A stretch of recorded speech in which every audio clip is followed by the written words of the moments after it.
За хамтдаа үзэгч та бүхэндээ баярлалаа. Нэг сэдвээр хилцүүлгийн нэвтрүүлэг энэ цаг мөчид үзэгч та бүхэндээ шууд хүрэх гэж байна. За өнөөдөр бид студидтэй урьсан зочдоо та бүхэнд эхлээд танилцуулъя.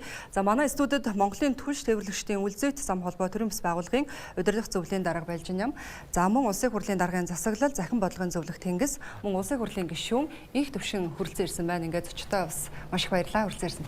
За үзэгч та бүхэнд өнөөдөр бид зөвшөөрлийн тухай хуулинд нэмэлт өөрчлөлт оруулж байгаа. Үүнтэй холбоотойгоор мэдээллийг та бүхэнд хүргэхээр зочдоо бас урьсан.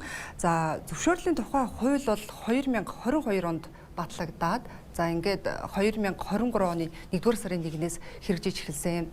За бараг 3 жилийн дараа дахиад нэмэлт өөрчлөлт оруулах гэж байна. Тэгэхээр яг тухайн үедээ за 2023 оны 1 сарын 1-ээс хэрэгжиж гисэн хуулийг харах юм бол мэдээж одоо сайжруулсан дэвшилтэй зүйлүүд бас байна. 1000 гаруй одоо зөвшөөрлийг цөөлөөд 300 гаруй болгосон байна. За энэ мэтчлэн яриад байвал бас сайн талууд бол байна. Тэгвэл одоо энийг дахин нэмэлт өөрчлөлт оруулах гэж байна. Эхлээд оруулах болсон үндслэл дээр бид бас үзэгчтэй их мэдээлэл өгөх нь их зүйтэй болов гэж бодож байна. Энэ дээр бас инх төвшин гишүүн мөн Тэнгис та хоёр бас мэдээлэл өгөх. За инх төвшин гишүүнээс эхлэв. Хууль санаачлагчийн одоо төлөөлөл маягаар Тэнгис эхлээд яриад дараа нь ярьсан. Хуучин бол аж ахуйн нэгжийн үйл ажиллагааны тусгай зөвшөөрлөнд хууль гэж байсан. Тэнд бол 1000 гаруй одоо үйл ажиллагааны тусгай зөвшөөрлөл байсан. За ингээд 2022 оны 6 сарын 17-нд бол гавь гишүүнээр дахлуулсан хуулийн ажлын хэсэг ажиллаад тал хуулийг бол шинжилэн найруулах буюу нэлээд том өөрчлөлт оруулсан. За тэр үеийн томхон өөрчлөлтөөс дурдах юм бол зөвшөөрлийн ангилал нэр төрлийг зэгцэлж хууч одоо 1000 гаруй байсан буюу 1000 гарныг дагаад одоо маш олон тийм хэдэн мянган шаардлага байсныг одоо ижил төстэй үйл ажиллагааны бүлэглээд 371 болгож цөөлсөн. За 371 зөвшөөрөл бол ерөнхий шаардлага дагалдах шаардлагуудыг тавиад өөрөөр хэлбэл зөвшөөрөл хүсэж байгаа иргэн аж ахуйн нэгжид бол одоо маш хэлбэр ойлгомжтой болсон байгаа. За дээрээс нь зөвшөөрлийг одоо богино хугацаанд олгох зохицуулалтад ерөнхий зөвшөөрөл тавигдах, ерөнхий шаардлага, ерөнхий процессыг хуулиар тогтоож гэсэн. Өөрөөр хэлбэл тэр хууль хэрэгжснээс хойш байгууллагууд дур зоргоороо янз бүрийн одоо нөхцөл шаардлага хугацаа тавихад боломжгүй болчих. За дээрээс нь зөвшөөрөл мэдээллийн цахим нэгдсэн сан байсан. Хуучин бол зөвшөөрөл үндсэндээ цаасаар авдаг ус учраас бид нар цаасаа хаяхад л одоо яг зөвшөөрлөг юм шиг л одоо ойлгогддог байсан. За ингээд тус хууль хэрэгжиж эхэлснээс хойш өнөөдөр одоо ер нь 3 жил болж байна.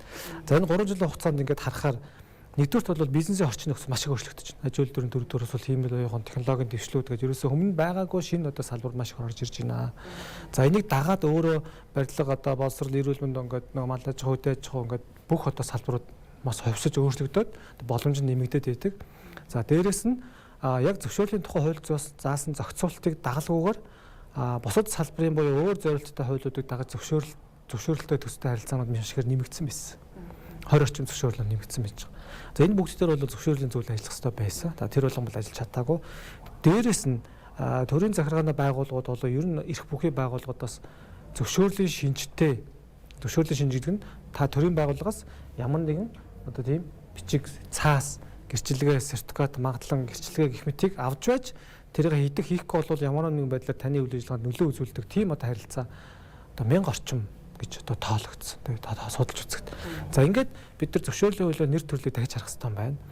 Дутуу байгаа зөвшөөрлүүдийг бол оруулах хэрэгтэй юм байна.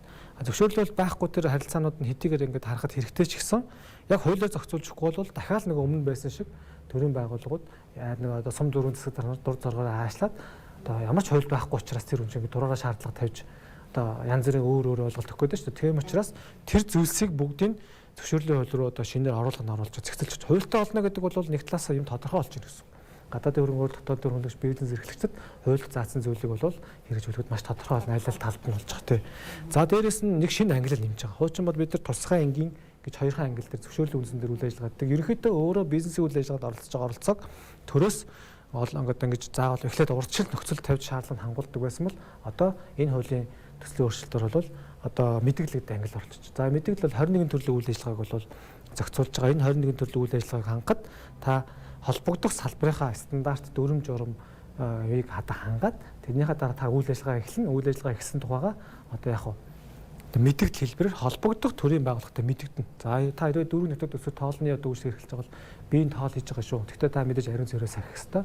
Мэргэжлийн хэлт ч юм одоо салбарын хэлтэн байгууллага очоод таны хоолны ширнээс ашигтай сахад одоо гизэн саханц илэрх ёсгүй. Тэгээд та тэрэндээ бүр ихтэй болсон бол дүүргийнхаа засаг даргалуу би энэ тоолны үйлчлэг хэрэглэж байгаа шүү гэдэг. Дөрөв засаг дарга нэмэлт авах хэрэгтэй. За эдгээр өөрчлөлт бол эдийн засаг бизнесийн орчныг тэлээд одоо улсын их хурлын дарга нэм масрын очрлоо одоо ган хоёрыг заяа болон гишүүдэд хамтран санаачилсан хуулийн төслөж байгаа. Энэ бол их хурлаас одоо дэвшүүлж байгаа чөлөөллийг санаачлах юм бол одоо хамгийн ихний багц хуулийн өөрчлөлт гэж ойлгох хэрэгтэй. Үүнээс цааш зөндөө олон одоо бизнесийн хуулиуд бас хүлээгдэж байгаа. Ер нь төр засаг маань ч юм уу төрийн байгууллагууд хуулиар олгодоогүй эрх хэмжээг одоо ашиглах тэгээд ард иргэд ч юм уу бизнес эрхлэгч тийм шин хэм хэмжээ шаардлагуудыг тавьдаг ийм хандлага бол угаасаа ингээд аяндаа л ингээд төрдөг юм байна. Тэгээд 3 жилийн өмнө зөвшөөрлийн тухай хууль батлагдсан. Тэгээд тэрнээс одоо хэрэгжээд 3 жил болж байна. Тэгтээ сая Тэнгисийн хэлдэг шиг ингээд хуулийн дээр байхгүй янз бүрийн өөр нэртэй зөвшөөрлийн шинжтэй үйл ажиллагаанууд бол ингээд нэмэгдсэн байна. Тэгэхээр яг энэ хуулийн төслийн хувьд бол гол юм нь бол байнга одоо энэ хуулийг дадуулахад зөвхөн хууль гаргаад одоо жишээл хэрэглээний одоо практик дээр бол хууль гаргачаад бол ер нь хууль өөрөө хэрэгждэг. Тэгэхээр байнга одоо жишээл хууль тогтоогчдын зүгээс ялангуяа парламентын зүгээс бол энэ хууль маань одоо жишээл хэрэгжилт нь ямар болж юм болохгүй байна. Яаж сайжруулах вэ гэдэг талаар бол одоо байнга анхаарал тавьж явах ёстой байна гэж одоо яг энэ хуулийн ажлын хэсэг дээр ажиллаад бол санагдсан. Тэгээд энэ хуулийн хувьд бол бас яг энэний жишээ болж байгаа. Одоо байнга хууль тогтоогч нар хуулийн хэрэгжилт ямар байна тэгээ засаж сайжруулах зүйлэл тэрийгэ засаж сайжруулж явах ёстойгийн жишээ болж байгаа. 3 жилийн дараа одоо жишээл яг ингээд хууль өөрчлөлт саналууд орж ирж байгаа. Энэ хуулийн нэмэлт өөрчлөлтийн гол агуулга нь бол одоо ажлын хэсгийн гишүүдийн харж байгаагаар бол нэгдүгээр тусгай зөвшөөрөл, энгийн зөвшөөрөл, мэдээлэл гэж 3 зүйлд заасан одоо үйл ажиллагаанаас бусад үйл ажиллагааг чөлөөтэй эрхэлж болно гэсэн ийм нэг агуулга. Хоёрдугаарт саяын одоо энэ зөвшөөрлийн тухай хууль дээр заагаагүй нэмэлт зөвшөөрөл олгохгүй байхыг одоо энэ зөвшөөрөл болон зөвшөөрлийн шинжтэй одоо шаардлагуудыг иргэд аж ахуйн нэгж дээр тавьдаг энэ одоо зүйлийг хоригдж байгаа. Дээр нь зарим нэг одоо юуны шинжтэй, зөвшөөрлийн шинжтэй өөр нэртэй байсан одоо зүйлүүдийг нь зохицуулалтанд нь оруулаад одоо тусгай байна уу, энгийн байна уу энэ ангилд нь оруулаад зохицуулж байгаа. Тэгэхгүй бол өмнө ингээд өөр мэддэгдэл ч юм уу өшөө ингээд энэ бичиг баримт бүрдэл одоо янз бүрийн баталгаажуулалт гэдэг өөр ийм нэр хаягийн доор зөвшөөрлийн шинжтэй үйл ажиллагаануудын эрх ухий байгууллагад одоо аж ахуйн нэгжүүдэд шаарддаг тэрийг нь хангаж иж үйл ажиллагаа явуулдаг ийм байсныг нь энэ хуулиар өөрчилж байгаа. Тэгэхээр зарим нь одоо бусад хуулиудад бас заалтууд байсан. Одоо салбарын хуулиудад одоо ийм одоо шинжтэй зөвшөөрөл олгоно гэсэн тэр эднийг зарим нэг одоо хуулийн өөрчлөлтөд уялдуулаад ангиллыг нь өөрчилсөн ч юм уу шаардлагагүй зүйлүүдийг нь одоо шууд хасах эсвэл ангиллыг нь энгийнээс энгийн лүү шилжүүлэх, энгийнээс мэдээлэл рүү шилжүүлэх гэх мэтлэнгийн ийм үндсэн харилцаа нь бол нэмэлт хуулийн нэмэлт өөрчлөлтөөр бол ингэж харагдаж байна. Гэхдээ яг зүгээр сая өнгөрсөн одоо хоногудад ажлын хэсэг гараад зөвшөөрөл хүсдэг одоо зөвшөөрөлтөй үйл ажиллагаа явуулдаг иргэд аж ахуйн нэгжүүдтэй нэлээд уулзлаа. Тэгээд зөвшөөрөл өгдөг байгууллагуудтай бас нэлээд уулзлаа. Тэгээд ингээ харахад бол ер нь яг хууль гэхээсээ илүү яг энэ хэрэглээ талдаа одоо анхаарах юмнууд байна. Хэрэгжилтэн дээр одоо жишээлбэл төрийн байгууллагууд маань яг хэрэглэгч талаас ерөөсөө харддаг юм байна. Бид нэр ингээ жишээ аваад за би хэрэглэгч байна гэж бодоход одоо тухайн үйл ажиллагааг эрхлэе гэхэд хаанаас ямар мэдээлэл авдаг гэдэг юм жишээлбэл тэд нар өөрсдөө ярихад бол ингээл ийм одоо байдаг ингэдэг тэгдэг яриад байгаа боловч яг хэрэглэгчийн одоо жишээлбэл user experience одоо хэрэглэгчийн ингээд зам мөр ингээд хайгаад явахаар маш ойлгомжгүй ингээд төөрөд алга болчтой. Хаанаас ямар мэдээлэл нь авах нь тодорхойгүй. Тэгээ тэр мэдээллүүд нь одоо жишээлбэл зарим нь одоо жишээлбэл хуулийн эрх олгоогүй байхад одоо хуулиас илүү байдлаар журам гаргаад зохицуулсан тэр нь жишээлбэл үнэлгээгүй ч юм уу юмнууд байх жишээтэй. Тэгээд энэ хэрэгжүүлэлтэн дээр одоогийн энэ байгаа хуулийг хэрвээ энэ хууль маань батлагдчихвал бас нэмэлт өөрчлөлтийг хэрэгжүүлэлтэн дээр бас аягүй сайн анхаарах хэрэгтэй байна гэдэг дагалдуулаад тогтоолын төсөл, улсын хурлын тогтоолын төсөл гаргах хэрэгтэй байна. Энэ хэрэгжилтүүд зохицуулах хэрэгтэй байна гэж одоо бодогдсон.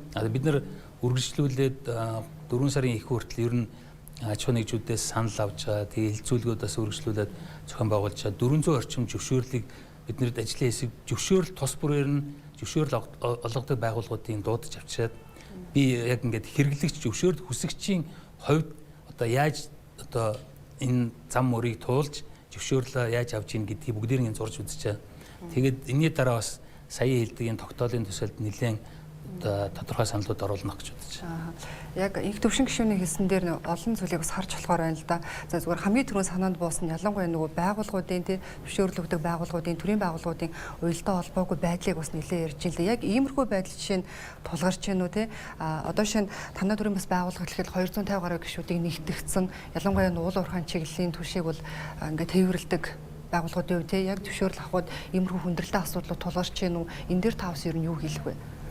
За процессын дагуу гэх юм бол хамгийн эхнээс нь ярих зүйтэй байх тийм. Энэ том хувийн машинуудыг хэрвээ ашиглуулахгүй юм бол, ашиглуулах зам нь байхгүй юм бол гайл дээр зөвшөөрдөггүй байх хэрэгтэй. Зөвшөөрөд оруулчихдаг. Тэгээд энэ нийт хэрэгцээний зам дээр явуулна гэдээ бас зөвшөөрлийн нөгөөд идэг.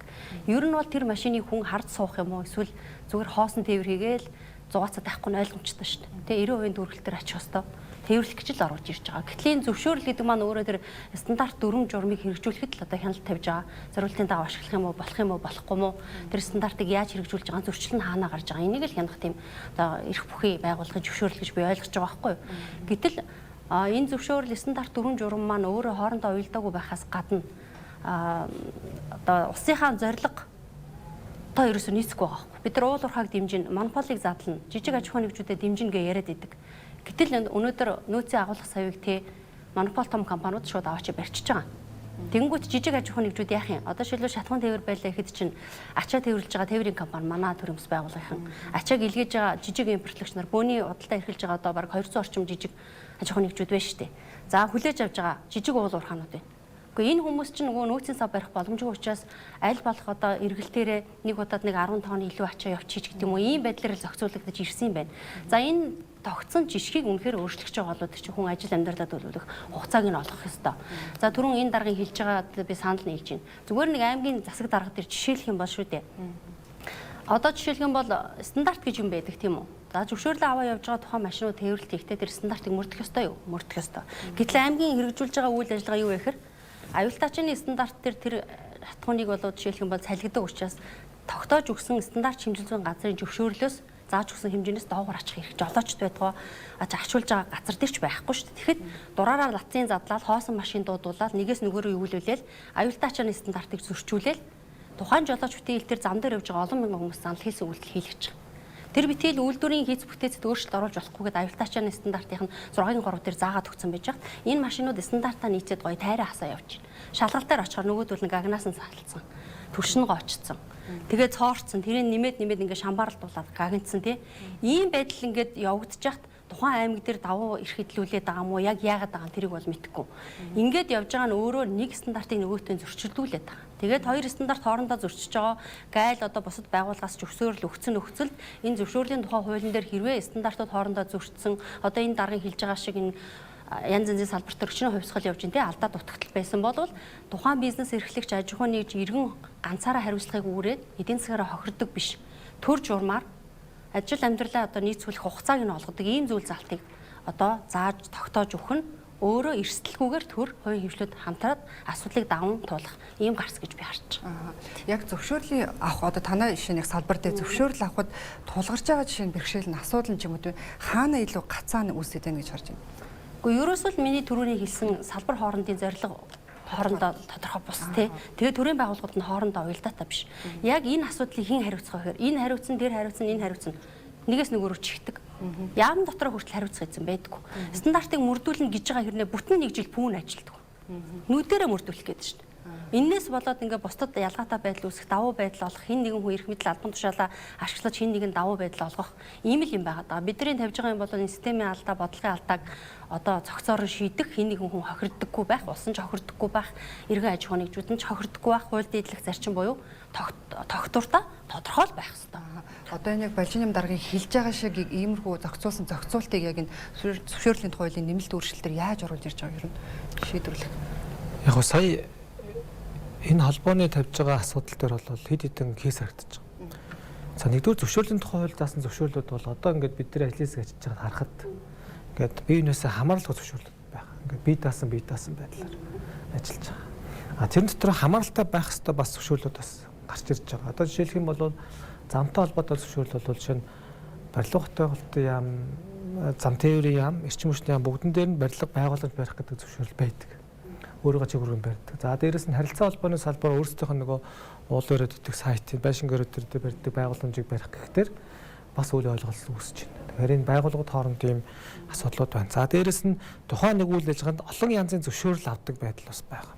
Одоо чинь аялдаач бол эхлээд яг томооврын автомашины жолооны өмнөх авахаас ахуулаад зөвшөөрч чадж байгаа. Нэг английн том машин барих хэвээр. За дээрэс нь ийм машин авах хэвээр. Дээрэс нь тэр ачааг тээвэрлэх зөвшөөрөл авах хэвээр. Олон төрлийн зөвшөөрөл дамсан. Ер нь манай усад нэг засаглалын үед ажилладаг байгаа нэг зүйл нэг ийм олон байгууллага институт ингэж дамсан одоо кросс функшнал тим үйл ажиллагаанууд төр жоохон одоо мэдээлэл солилцсон муутай ч юм уу ийм асуудал ажиглагдчихж байгаа. За энэ бол өөр их олон шалтгаантай. Энэ зөвхөн хүний бурууч, дүүрэн журам бас тогтолцооны асуудал байна. За одоо энэ захим шилжилт бол бид нар маш их асуудлыг шийдэх болов гэж бас харж байгаа. Энэ чинь захимыг бид нар зөвшөөрлөд нэлээх оруулж өгч байгаа. Энэ захимаас ч өөр цаана нь дахиад чөлөөлийн санаачлагын хүрээнд чинь нөгөө төрийн байгууллага албан тушаалтнуудын тэр захиргааныхын ажлыг бас чөлөөлөх тийм одоо бас юу байгаа.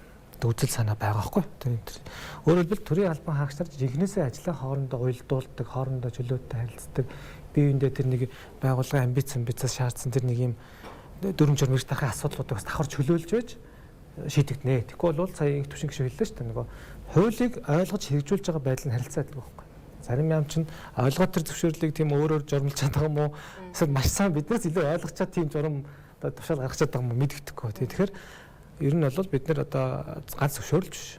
Одоо өмнө нь бол бид нар цахим хөгжлийн багц зүйл гаргаж байгаад яг л ийм асуудал болорсон. Ингээд бид нар шинэ ингээд санаачлал оруулаад төр байгаа мэдээллийг эргэн хуулиад тэгээд шаардахгүй хоорондоо та нар мэдээлэл солилцоо гэж одоо хэлээд өгдөг. Гэтэл амьдрал дээр өнөөдөр бол бас өссөн хэмжээнд хүрэхгүй байгаа. Гэх мэтчлэн одоо хуулиар бид нар асуудлаа одоо ерөнхий нөхцөл шаардлага тавьж өгнө. Тэгээд их төвшин гишүүний хэлдгэр хэрэгжүүлэлтэн дээр нь маш сайн анхаарч араас нь хяналт авах хэрэгтэй юм байна. Тийм учраас зөвшөөрлийн тухай хуулинд зөвшөөрлийн зөвлөлийг бизнесийн орчныг одоо яг жинхэнэ хариуцдаг ганцхан яам байгаа шүү дээ Монгол улс. Эдийн засаг хөгжлийн яам. Тэгэхээр эдийн засаг хөгжлийн яам дээр зөвшөөрлийн зөвлөлийг тэр чигээр нь одоо шилжүүлж байгаа. Тэгэхээр хуучин бол засгийн газар хэрэглэх газар дээр байсан.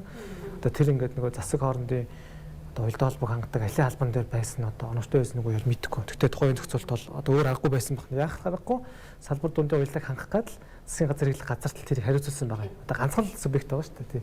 Хариуцуулсан байгаа. Гэтэл тэрнээс хойш эдийн засаг хөгжлийн яам гэдэг эдийн засаг бизнес асуудлыг хариуцсан яам гарсан. Учир сайд бол өмнөх жилд эдийн засаг хөгжлийн сайд дээр ажиллаж байхдаа бол зөвшөөрөл төр хамгийн их одоо олон зүйл гаргаж одоо 59 дүрм журам аймгийн засгийн журам ч гэсэн орж байгаа бас цуслагдаж ирсэн. Тэгэхээр одоо тэр эдийн засаг хөгжлийн яам дээр одоо бүх холбоотынхоо бүх энэ бизнесийн үйл ажиллагаа эрхлэгчдийнхээ санал санааш нэгтгээд аль үйл ажиллагаанд хідэн зөвшөөрөл яаж ингэж дамнаж кросс хэрэгжээд байна, кросс хэрэгжихгүй байна, аль зөвшөөрөл төр нь одоо асуудалгүй байна гэдгийг уялдаа холбоог хангаж цааш давж авах гэсэн эдийн засгийн хөгжлийн яам гэж хуулийн төсөл тусгасан байна. Анх зөвшөөрөл авахаас эхлээд харах нь их чухал гэж ярьж байна. Тэгэхээр бид нар нөгөө шинэ тухайн зөвшөөрлийг одоо нэг аж ахуйн нэгжид юм уу нэг иргэн авахын тулд эхний ээлжийн нөгөө мэдээллийг бид нар нөгөө өгдөг тийм ээ. Тэгэхээр нөгөө тэр нөгөө мэдээлэл нэгдсэн байдлаар нэгс одоо санд төвлөрөх нь өөрөө бас их чухал байгаа тийм. Тэгэхээр яг энэ сангийн асуудлыг бас ярьж байгаа. Одоо шинэ зарим нөгөө аж ахуйн нэгж байгууллагууд ч юм уу эсвэл одоо төрийн бас байгууллагууд шинэ дэрэгдээ ч юм уу иймэрхүү байдлаар тийм зөвшөөрөл олгодог ийм сайт хүртэл байгаа даа л да. Тэгэхээр энийг нөгөө нэгдсэн байдлаар оруулаад өгчих юм бол илүү нөгөө магадгүй зөвшөөрөл авах хялбар харах нэг систем эндээс илүү чухал юм гэж харагдаад байна л да. Тийм. Тэгэхээр яг цахим системтэй холбоотой асуудал байгаа. Цахим хөгжлийн багц зүйлийг би түрүүнд дурдсан. За тэр бол одоо их хурлын дарга очрол бол инновац цахим бодлогын байнгын орооны дарга багтаа бол энэ хуулийг бол ажиллаж батлуулсан байдаг. За энэ багц хуулийн дотор төрийн үйлчлэгээний нэгдсэн системээр зөвхөн хувийн хуулийг тэгээд үйлчлэг үзүүлнэ гэж заасан. Одоо өөрөлдвөл төрд ганцхан ийм Монголиа гэдэг системэл та нар иргэн дүүшлэг үзүүлнэ шүү.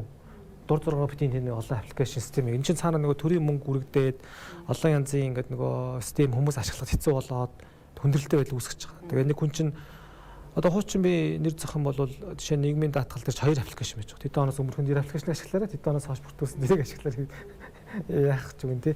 Тэгэхээр зэрэг зэгцэлж байгаа. За дээрэс нь төрийн үйлчлэгээний нэгдсэн систем дээр бол E-бизнес гэж систем 2020 оны 4 сарын 6-нд нэгдсэн. E-бизнес гэж системээр уг нь болвол хуулийн этгээдтэй холбоотой бүх зөвшөөрөл, дүрм журам бүх мэдээлэл орох ёстой юм. Тэгэхдээ энэ бол бас бидний сансан түвшинд хүрэхгүй байна. Дахиад нөгөө хуулийн боёо одоо хэрэгжилтэй асуудал үүсэж байгаа. За дээрэс нийтийн мэдээлэл тод байлын тухай хууль гэж бас мөн хамт батлагдсан. Тэр хуулийн дотор зөвшөөрөл олгохтой холбоотой дүрм журам танилцуулга заавал та нар ил тод болгоорой гэсэн чинь харуултаа бас ил тод болохгүй л байгаа. Ер нь бол манай Монгол улс хэлэхэд хууль тогтоомжийг бол маш сайн гэж харж одоо манай их хурлын гишүүд маш сайн ажиллаж байгаа шүү дээ. Цаг наргүй ингээл маш их сууж ингэж бүгдийг нь ойлгож ингэж сууж байгаа байхгүй. Тэгээд ингээд хуулийн дээр бичээд өгдөг. Тэгээд тэр нөгөө тараад нөгөө одоо засгийн газар яам агентлаг олон нийт очихоор ингээд өөрөөр ойлгогдд юм уу? Эсвэл үнэхээр заримдаас ойлгохгүй бас үе байна. Бас ингэж нөгөө бид нар шиг гişүүд шиг ингэж бас нөгөө сууж ингэж ойлгоогүй учраас бас харилцаа адилгүй байдаг юм болоо. Тийм учраас ер нь одоо хууль тогтоомжийг батлан гаргасны дараа ч гэсэн тэр хилцүүлэг мэдлэг ойлголт охин awareness ажлыг зөвхөн одоо хувийн хвшилж гэлтгүү бас төрийн байгууллага албаа агчтай өгөхгүй болвол эргээгээ тэр нэг мэдээлэл дутууч байдаг юм уу, дутуу ойлгосноо ч юм уу, мэдээлэл хүрээгүй ч юм асуудлаас болоод эргээд нөгөө төрийн албаа агчид бизнес эрхлэгчид маань хоорондоос үл ойлгох асуудал үүсэж байдаг. Тэгэхээр үүнийг бол бид нар одоо зөвшөөрлийн хуулийг бас хилцүүл хийж байгаа хэвээр анхаарыг одоо их төвшин гишүүн бол бас энэ дэр ач холбогдол өгч байгаа. Их төвшин гишүүн бол ахалж байгаа. Тэгээ та өнгөрсөн хугацаанд жишээ нь одоо боловсролын салбар гэдэг юм уу, авто зам, уул уурхай за одоо өөрөөр бүхэл салбарын яг тухайн салбарт ажиллаж байгаа төрийн байгууллагын хүмүүсийн одоо саналуудыг сонслоо. Жишээ нь хуулийн дээр иймэрхүү байдлаар оруулж байгаа гэдгийг сонслоо. За нэг талаа яг энэ салбарт ажиллаж байгаа хүмүүсийн байр суурийг сонслоо. За иргэдээс одоо шинэ ингээ яг санал авч байна. Тэгэхээр яг ингээд санал аваад ингээд үзэхэд жишээ нь одоо магадгүй яг энэ хэсэг дээр ингэж өөрчлөлмөр байсан юм уу да? Энэ яг арай илүү одоо яг нийцэхгүй байна уу да? Энд дээр ингэж оруулж ирлээ зүйтэй юм уу да гэсэн харсан зүйл юм юу байна? Магадгүй одоо цаашдаа иргэдийн үед те ямархуу байдлаар өөрсдөө саналыг бас илэрхийлэх боломжтой. Зөвшөөрлийн үйл ажиллагаа маань бас яг нийтийн одоо хүний эрүүл мэнд аюулгүй байдалтай холбоотой асуудал байгаа учраас тусгай шаардлага хангасан байж иж одоо шилэл үйл ажиллагаа явуулна. Өөрөөр хэлбэл эрсдлийн түвшнээр нь одоо үйл ажиллагаануудыг ангилаад эрсдэл өндөр болвол одоо тусгай зөвшөөрөл, дунд зэргийн болвол энгийн зөвшөөрөл, эрсдэл бага болвол мэддэгдэл байдлаар ингээд явуулъя гэж байна. Тэгэхээр энэ нь өөрөөр хэлбэл нэг талдаа ингээд одоо бизнес эрхлэлтийг дэмжиж гэж боловч одоо хэтэрхий тоон төөцөлтэй шилэл тоогийн цөөд буулгах кейс илүү аж ахуй нэгжүүдийн хувьд ч гэсэн одоо үсээд байгаа юм бол тодорхой болгооч гэдэг. Яг л одоо шилэл өгөх юмнууд материалуудыг өгдөг байхад л тэр нь одоо систем нь одоо шилэл тэрийг үзэж хараад энэ материалууд нь болж ийн гэдгийг хүн оролцоо багтаагаар үзэмж одоо хүний үзэмжээр биш энэ асуудлууд нь шийдээл тэгээд тухайн асуудлуудтай холбогдсон нэмэлт материалууд шаардахаар бол тэрийг аваад тэгээд ингээд өөр юм систем зөвшөөрөл нь гардаг. Иймэрхүү тодорхой болчвол одоо жишээлбэл шаардах материал нь их зөвшөөрлийнх нь одоо тоо их бага гэхээс илүү бас нэг иймэрхүү одоо хандлага аж ахуй нэгжүүдэд байна. Нөгөө талаас нь хэрэглэгч одоо нөгөө нийтийн эрх ашиг биш. Тэр талаасаа бас одоо жишээлбэл сургуулиудын хувьд тавьдаг зарим шаардлагыг буурууллаа гэж бас одоо салбарын нөгөө эцэг эхчүүдийн төлөөлөл гэж юм. Зарим одоо жишээлбэл бизнес төр одоо манай энэ салбар хэтэрхий олон одоо жишээлбэл ийм үйл ажиллагаа явуулдаг компаниуд болчтой. Бид нар бүгдээрээ одоо үйл ажиллагаа дахиад нэмэл ингэж зөвшөөрлөгөөд байвал бидний үйл ажиллагаа одоо ингэж ашиггүй дөнгөн данган зардлаад одоо нөхөөл явж байгаа. Одоо дахиад ийм өрсөлдөөний орчин хэцүү болох нь гэдэг байдлаар ч юм уу. Тэгэхээр ингэж зөвхөн одоо жишээл төр засаг кейс гадна ийм оролцогч талуудын хоорондын тэнцвэрийг хангах ийм асуудал байгаа юм. Тэгэхээр түрүүн хэлсэн цахимжуулаад ирэхээр энэ асуудлууд нэлээд одоо жишээлбэл тодорхой чиглэл зам мөрүүд нь гараад одоо лицензийг юм гээд одоо систем дээр ер нь бол төвлөрч байгаа. Зарим нэг одоо байгууллагууд бол өөрсдөө хөгжүүлсэн асуудлууд байгаа. Гэхдээ тэрний мэдээллүүдийг нь хооронд нь одоо биеийн лүгэ мэдээлэлээ солилцдог ийм байдлаар ихний ээлжинд ер нь явандаа бол нэг систем дээр л хэрэглэгчдийн хувьд л иргэдийн хувьд бол шууд ороод одоо үйл ажиллагаатай холбоотой зөвшөөрлүүд аваад явдаг. Иймэрхүү байдал руу явуулах ёстой юм байна. Одоо нөгөө эрсдлэр үнэлнэ гэж бид нар яриад бага байна, өндөр байна, дунд байна гэдэг ч юм уу. Энэ дээр одоо шинэ нөгөө магадгүй хэрэг хүний оролцоо нэмэгдээд ирэхээр л ямар нэгэн байдлаар асуудал үүсэх гэдэг шүү дээ. Тэгэхээр энийг нөгөө хэр яг бодтой жишээ нь үнэлж чадах вэ гэдэг бас айгүй чухал агаад байна л да. Энэ тал дээр та хэд минь үр саналыг болж дараас бас танаас бас тодруулмаар яг шинэ магадгүй ингээд зөвшөөрөл авах те за энэ нэлээд эрсдэлтэй байна. За энэ илүү өндөр юм байна гэд үнэлээд ирэхээр энэ дээр та хэд минь өөртөө саналыг бас түрүү энэ дарга хэлж штэ тийм ээ ингээд бие даасан байгаад ирэх онцгой байдлын тустай байдаг хэмжил зүүн дахиад тустай автоэврийн тустай байгаад байдаг зүгээр энийг хооронд нь яаж уялдуулах гэдэг дээр нэр мэрэгжлийн хүмүүс нь ажиллаж байгаа бай. Зүгээр л одоо хүний оролцоо гэдэг дээр би ганц жишээ л да бус салбарыг бол би мэдэхгүй штэ тий. Одоо бид нар жинтооны стандартыг яриад байгаа хэрнээ автомат байх хэрэгтэй байхгүй юу? Тэн дээр тий. За тэдэн тоон болсон бол таны машин нэвтрэхгүй тий. Одоо нөгөө нэг юм онгод юм байдаг шүү дээ тий. Тэгэхгүй тэн дээр хүний оролцоо байж байгаа. Хүн ажиллахгүй. Тэн дээр чинь дахиад нөгөө ашиг сонирхлын зөрчил ялгаатай байдал тий. Яа энэ хүнийг ингээ явуулчих. Тэгэхээр энийг одоо бүгдээрээ цахим тал руугаа шилжүүлж энэ юмыг цогцоор нь шийдэхгүй бол өнөөдөр яриад маргааш яриад ямар ч нэмэргүй. Энээс болоод цаашаа энэ эдийн засгийн хөгжлийн яамн тэрх бүх эрх мэдлийг одоо шилжүүлж байгаа бол 90-ийн тоо байд юм уу одоо уул уурхаа дээр 5 толгойч байд юм уу за хувийн хвшлүүдээс энержи мак ч гэдэг юм ингээд алхтын мөнгөний орд бүгдээрээ нэг удаа нэг 10 юугаар илүү татаж авах нь өөрөө тээврийн зардлыг хэмжиж штэ гэж тухайлах юм болоо одоо 2.8 сая шатхуун импортлж бид нар хэрэгжилж ийн их чи энэний одоо 900 км нь 3 тис рүү ч юм өмнө говьлуу хамаг уул уурхаа тэнд байна тэндээсээ бид нар мөнгө олж хахад 42 тонноор ачих юм бол энэ чинь 400 бараг 80 тэрбум төгрөгийн тээврийн зардал гарч шин. Тэгээ стандарт нийцүүлний бол 22 тонн. Энэгээр 630 тэрбум. Зөвхөн тээврийн зардал дээр ихэд 150 хэдэн тэрбум төгрөгийн зөрүү гараад ирж байгаа байхгүй. Тэгэхээр энэ нэгэнтээ насжилт одоо замныхын ашиглалтын насжилтанд дууссан замыг бид нэр ингээл улсын төсвөөс мөнгө нагаал ингээл зассан ч засаагүй биш ингээ яваад ах хэвээр мó замаа бүрэн ашиглаад эсвэл энэ төлбөр хураамжийг авч явуулаад замаа шинчлэх насжилтанд дууссан юм дээр дахиад шинээр ашиглах замын үр өгөөжтэй байдлыг ашиглах бүтээмжийн тээвэрлэлтэд нэмэгдүүлэх иргэдэд очиж байгаа энэ үнийн зардал дээр чинь тээврийг ус 30-40% нэмэгдэж очиж байгаа шүү дээ. Энийгээ юм нөхөө ингээд томоохон бодлоготойгоо уялдуулж бас энэ хувьсгал шинжилэл болж байгаа энэ уул уурхаа ялангуяа хөгжиж байгаа энэ усад бол энэ зохицуултаа хийгээл явах хэрэгтэй. Ялангуяа тэр миний одоо өөрөөхөл мэддэг салбар шүү дээ. Хүний оролцоотой байж бид нар юмыг хянана гэж яриад байгаа нь утгагүй асуудал байхгүй юу. Дараагийн одоо сүүлд нь хэлэх асуудал бол энэ их хурл өөрөө энэ хуулийг сурталчлах тийм төсөв мөнгө зарцуулах хэсэгтэй байдаг гэж би сонссон. Өнөөдөр явж байгаа зүгээр энгийн нэг жолооч дээр ямар ч бидлэг байхгүй. Мэдээлэл байхгүй. Нэг дараагаас нь очиж асуу, нэг мэрэгчлэлтэн лүү чигдэг, нэгнээс нь очдог, нөгөө байгууллага руу чигдэг. Тэгээд энэ дээгүүр энэ хууль боловсруулж байгаа хүмүүс ажиллаад байдаг, доороо сурталчлах, эргэн бүр нөгөө хаана очихыгаа мэддэг, тодорхой ойлгомжгүй одоо байдал байхгүй болсон цагт энэ хууль чин газар хөрсөн дээрээ буух болохоос биш хэрэгжихгүй буюу энэ хүмүүс дээр ямар ч ойлголтгүй, тэрийг нь ойлголтгүйг далимдуулаад одоо ингээ нугалаа үүсдэг энэ байдлаас болоод ард иргэд бухимдалтай байгаа гэдэг бол бас энэ талд саврахнаа хэрэглээд хэлмээр санагддаг. Эрсдэл гэдэг дээр одоо үнэлэх байдал нь за яг хоо зөвшөөрөл маань өөрөө энэ олон улсад байдаг зүйл л дээ. Ер нь бол төрөөс бизнесийн үйл ажиллагаанд оролцож байгаа оролцооны нэг хэлбэр нь бол зөвшөөрөл. Бүртгэл, лиценз, тэгээд хяналт шалгалт гэсэн ийм дөрвөн үндсэн хэлбэр бол бизнес үйл ажиллагаанд оролцож байгаамаа. За тэгэхээр эдгээрийг хооронд нь ялгаж ангилахын тулд тэр эрсдлийн үнэлгээнд дээр суурилсан аргачлал руу бол одоо бүх улсууд ерөнхийдөө шилжчихэд байгаа. Эрсдлийн үнэлгээ гэдэг нь өөрөө зөвшөөрлийн хууль заасан зорилго буюу үндэсний аюул байдал, хүн амьтны эрүүл мэнд, байгаль орчин, тий мөнгө санхүүгийн доктортой байдал гэсэн. Энэ нөлөөлөлт тус бүр дээр үнэлгээ хийж байгаа. За тэрний зөвшөөрөл. Ер нь зөвшөөрлөөс эхлэхгүй ч тэр нь үйл ажиллагаа. Тэр үйл ажиллагаа үндэсний аюулгүйд нөлөөтэй юм уу? Өөрөөр хэлбэл буу үйлдвэрлэж байгаа юм уу? Сум зөөрөх гэж байгаа юм уу? Тий. За дээрэс нь хүн амьтны эрүүл мэнд нөлөөтэй юм уу? Нөлөөгүй юм уу? Хүнд ямар нөлөөтэй? Байгаль орчинд ямар нөлөөтэй? За хамгийн сүүлд мөнгө санхүүгийн доктортой байдал нөлөөлөх юм уу? Маш их хөрөнгө оруулж шаардах юм уу? Эсвэл тусгай шаардлага тавих юм уу? Өөр үнцэнтэй салбар юм уу? Эсвэл бага зардалтай юм уу гэдгийг харна. За ингээд хамгийн багатай 5-30 зүйлээр ингээ үнэлгээнүүдийг өгд үзэхэд тэдгээрээ одоо дундаж аргалцаа хвшлэн манаас бол ISO 31000 стандартын дагуу одоо ашиглана. Эрсдлийн үнэлгээний стандарт байгаа шүү дээ. Тэгэхээр тэр аргачлалаар үнэлээд хэрэв бага байх юм бол тэр үйл ажиллагааг мэдэгдэх хэрэгтэй. За ямар ч гэсэн би энд нэг юм хоол хийж байгаа шүү.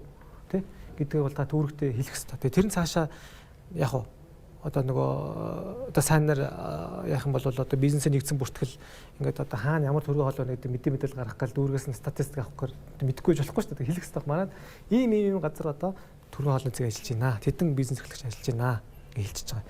За дээрэс нь хэрэв тийм бүртгэлтэй байх юм бол нөгөө хяналт шалгалт ч бас өөрөө тодорхой хугацаанд өөрөө бас эрсдлийн үнэлгээнд дээр суурлаад бас тэндээс очиж нөгөө гидсний сахант зэрэг нарчсаа үзнэ.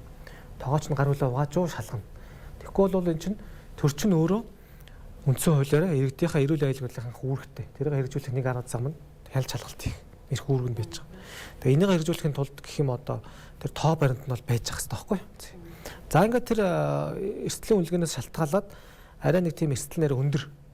Заавал одоо удаачлаад та хүн эмчлэх гэж байгаа бол та ч нөгөө эмчээс сертификат авсан байх хэвээр, та нөгөө дадлагчсан байх хэвээр, та өөрөө ингээд бас нөгөө бас янз бүрийн эрүүл ахуйн шаардлагуудыг хангасан байх хэвээр гэд яг хоо эрүүл мэндийн хөгжлийн төв, эрүүл мэндийн яамнаас таныг одоо урчилж одоо диплом хүмүүж үзээд юу ячдаг одоо ингээд эмчлэх эрхийн зөвшөөрлөг гэж байгаа. Ингээд зөвшөөрлөг гэж байгаа. За ингээд эрсдэл нь бүр өндөр тусгай зөвшөөрөл одоо байгалийн баялаг ашиглах, уулуурхай ашиглах. Эсвэл одоо банк байгуулах эдийн засагт бол маш их том нөлөөтэй энэ төр зөвшөөрлүүд бол ингээд тусгай зөвшөөрөл рүү явчихж байгаа. Энэ бол зөвшөөрлөд бүх усал байдаг харилцаа. Тэгэхээр эдгээрийн хоорондын зааг, яалгыг тогтоохтол эрсдлийн үнэлгээг ашиглаж одоо тодорхой олгоё гэж байна. Одоо өмнөх хуулийн дээр бол эрсдлийн үнэлгээний ойлголт байсан.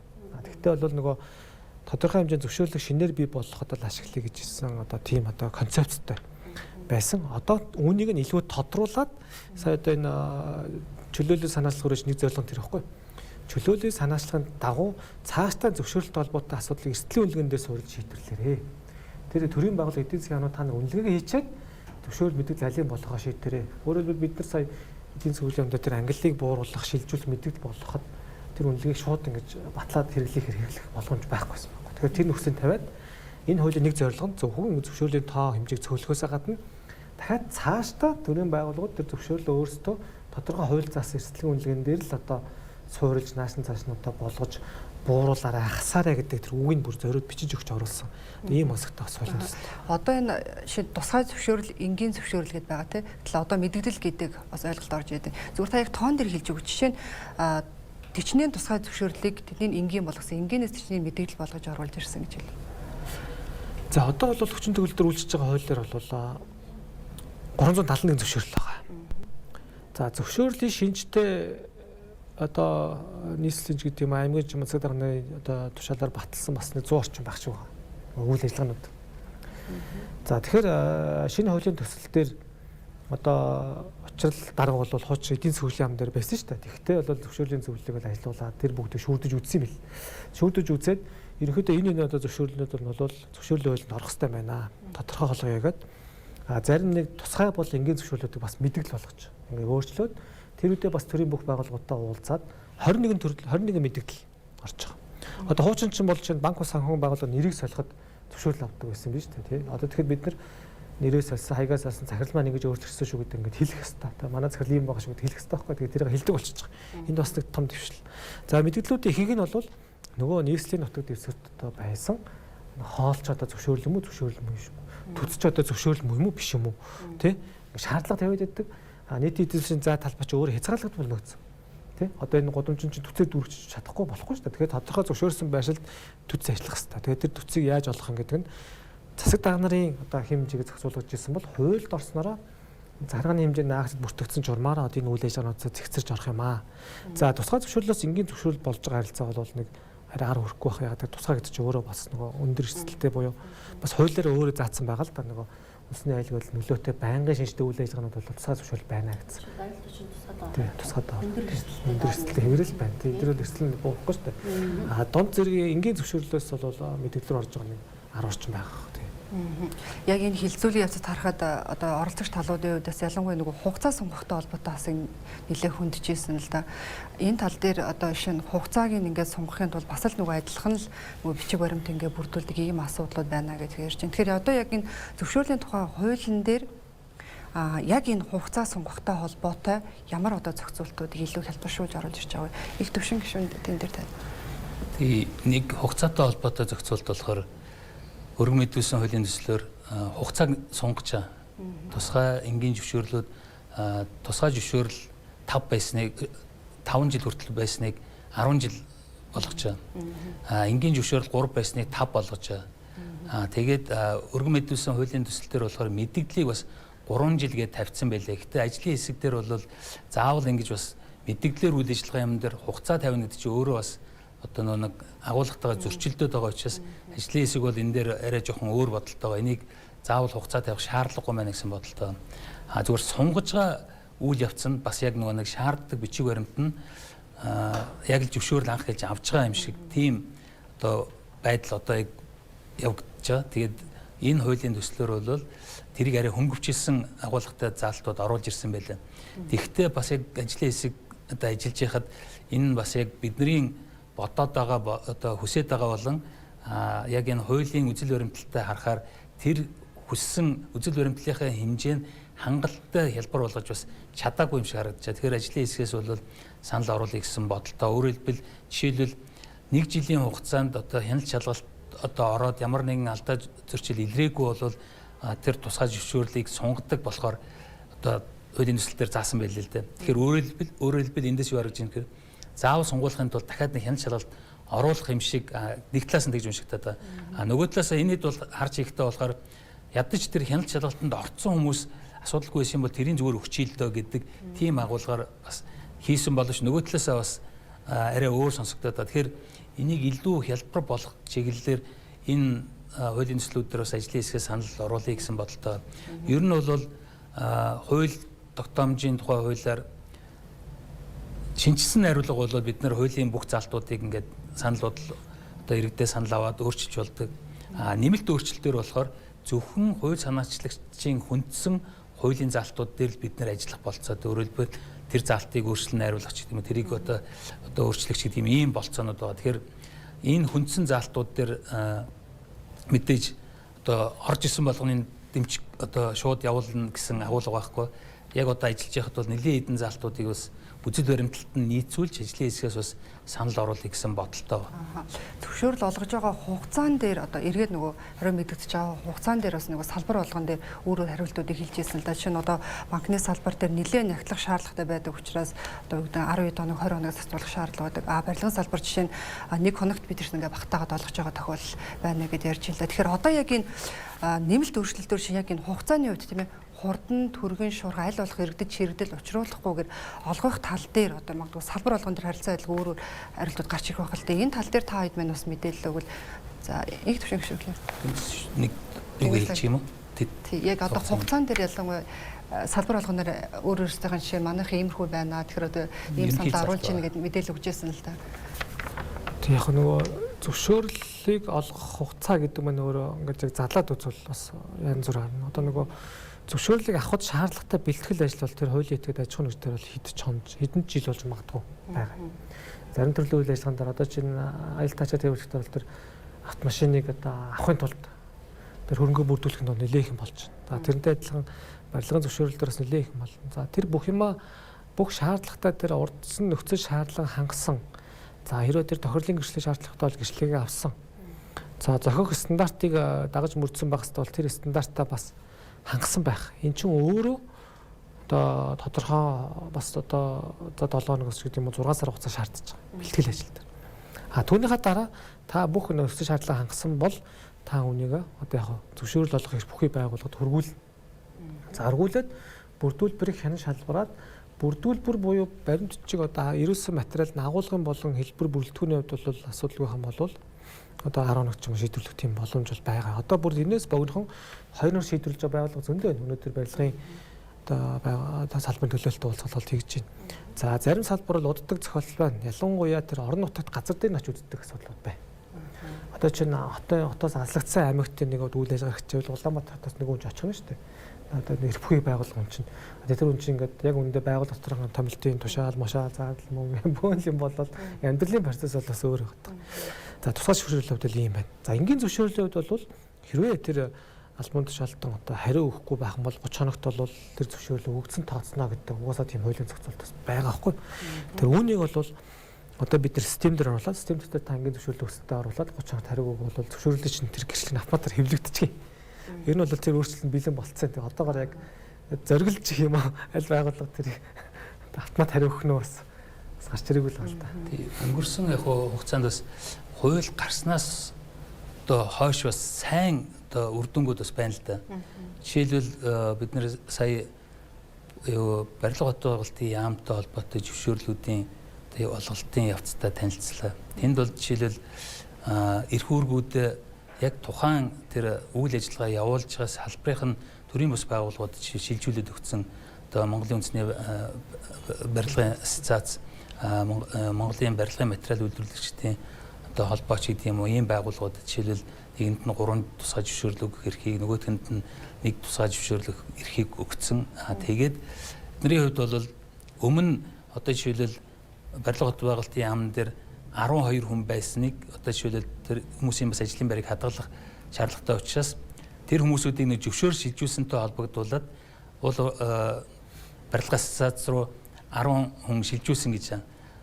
Гэтэл одоо яг үйл ажиллагааг одоо тэр зөвшөөрлийг олгож байгаа 3 хүн байгаа.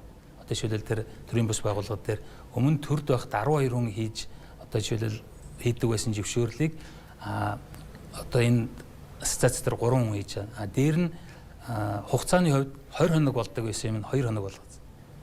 Одоо ийм жишээлбэл илүү хялбар болгоцсон, ойлгомжтой болцсон. Тэгээд нөгөө нэг өөрсдийнх нь энэ дундын одоо байгууллагууд чинь зовлон жаргалаа сайн мэдж байгаа учраас тэдний хувьд бол одоо жишээлбэл улирлын шинжтэй барилгын бизнес чинь бол улирлын шинжтэй учраас тэр хугацаа алдах ч юм уу ингээд нэг даргын үе захиад суувал одоо жишээлбэл яг улирлын сезон ингээд алдчихжээ шүү дээ. Тэгэхээр энэ чиглэлээр ингээд зөвшөөрөл өгөөд хамтарч ажиллаад бид нар бол 3 жилээр гэрээ хийгээд жил болгон гүйцэтгэлээ хянаад тэгээд аудит хийгээд ингээд явдаг юм жишээнүүд байна. Тэгэнгუთ нөгөө талд бас зөвшөөрөл хүсэгчдийн маань одоо жишээлбэл одоо саяын одоо жишээлбэл жишээн дээр харахад тэмдэгтийн хурамж гэж төлдөг. Одоо зөвшөөрөл ингээд процесс нь болоод гарчдаг. Тэмдэгтийн хурамжаа төлөхгүй жил болдог. Тэгээд тэрийг цуцлая гэхээр бас маш төвөгтэй одоо цуцлахгүй гэхээр бас болдгүй юм харилцаанууд байна. Сая Тэнгисийн хэлдэг шиг бас нөгөө нэг бүрдүүлэх материалуудаа одоо жишээлбэл бүрдүүлээгүйсээ болоод нэгдүгээр эсвэл бүрдүүлэх материал нь маш төвөгтэйгөөсөө болоод тэр нөгөө нэг материалаа бүрдүүлэх гэдэг процесс нь дээр гацаад хэдэн жил болцсон. Тийшээ дараа нөгөө нэг шийдвэр гаргах юм уу энэ процессд очихоос өмнө материалаа бүрдүүлээд явдаг ийм хүү жишээнүүд. Тэгэхээр зарим байгууллагуудын хувьд бол яг өөрсдийгөө маш чухал энэ эрсдэлтэй учраас маш чухал гэж боддог газрууд байна. Маш чухал мөртлөө бас яг бизнесийн харилцаагаа одоо жишээлбэл ач холбогдлыг ойлгоод энэ одоо зах зээлийнхаа нөхцөл байдлаа ойлгоод илүү хялбар зохицуулж байгаа байдлууд бас байна. Тэгэхээр өөрөөр хэлбэл ингээд харилцан адилгүй байна. Төрийн байгууллагуудын зөвшөөрлийн хуулийг ойлгож байгаа, хэрэгжилж байгаа, өөрөөсдийгөө үнэлж байгаа үнэлэмжүүд нь харилцан адилгүй байна. Тэгэхээр яг энэ 400-аад зөвшөөрлийг олгож байгаа бүх байгууллагуудыг дуудаж уулзах цагийн шалтгаан гэхээр яг энэ ялгамжтай байдлууд нь юу вэ? Энийг яаж нэг болгох вэ? Ялангуяа хууль хэрэглэх тал дээр нь тэгээд энэ нөгөө цахимаараа л энийг барьж авахгүй бол цахимчийн өөрөө стандарт болчихж байгаа учраас өөр хүний үзмжээр янз бүрийн илүү тутам хийхгүй тэнд нүхэнд одоо тэр мэдээлэл оруулан тэрийн зөв буруу гэдгийг үзэж харна. Тэгэл ингээ явчихаар илүү стандарт болох хандлагууд байна. Дээр нь жишээлбэл өнгөрсөн хууль хэрэгжиж эхлэхтэй холбогдуулаад одоо хуулиас давсан ч юм уу дүрм журмуудыг хүчингү болго гэж ерөнхийд нь ойлгоод зарим салбаруудын хувьд бол ингээд дүрм журм ерөөсөө байхгүй маягтай болцсон гайхацсан бас ийм одоо тэр хуулийн хэрэгжилттэй холбоотой зааврыг өөрөөр хүлээж авсан байна. Зарим нь бол тааруулаад дүрм журм одоо гаргацсан байна. Тэгвэл тэр нь зарим нь хэтрүүлсэн байна, хэтрүүлээгүй байна.